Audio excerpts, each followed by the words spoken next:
think the county needs to improve on its interactions with youth, as well on its training of police officers and changing the culture of policing from being punitive to being more interactive, as well as being more service oriented.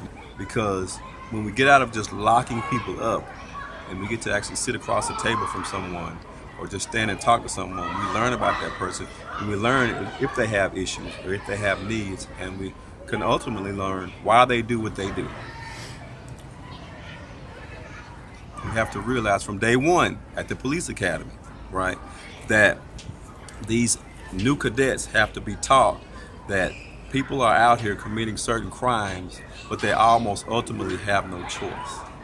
So I think once we start getting that word out to our new people that are coming into these police academies and going into executive management positions in policing, we can start changing the culture of policing, and we won't have the distrust that we have in the community, and we'll be able to alleviate some of the ills of society.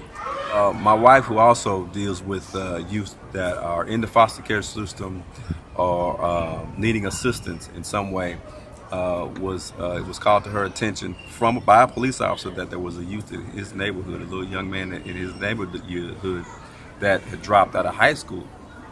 And he did so because there was no running water, and he wasn't really satisfied with his body odor. His clothes were always dirty. So she told me about him. We went and bought him some clothes, and we washed some of his clothes at our house.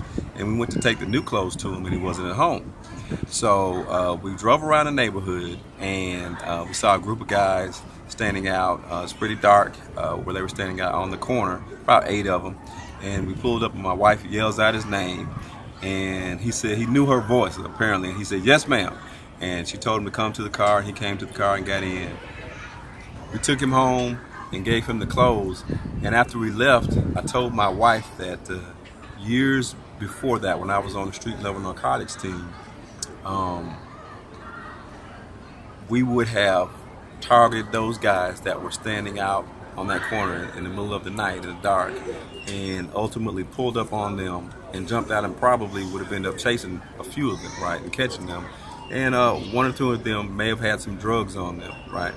And so what I learned later from the young men about some of the guys was some of them were homeless, some of them didn't have any adults that they lived with, and they were all teenagers, and they were just trying to make it. So I realized that those people that I dealt with previously that had 1 or 2 pieces of crack with them or had a couple of bags of marijuana, they were just trying to make it.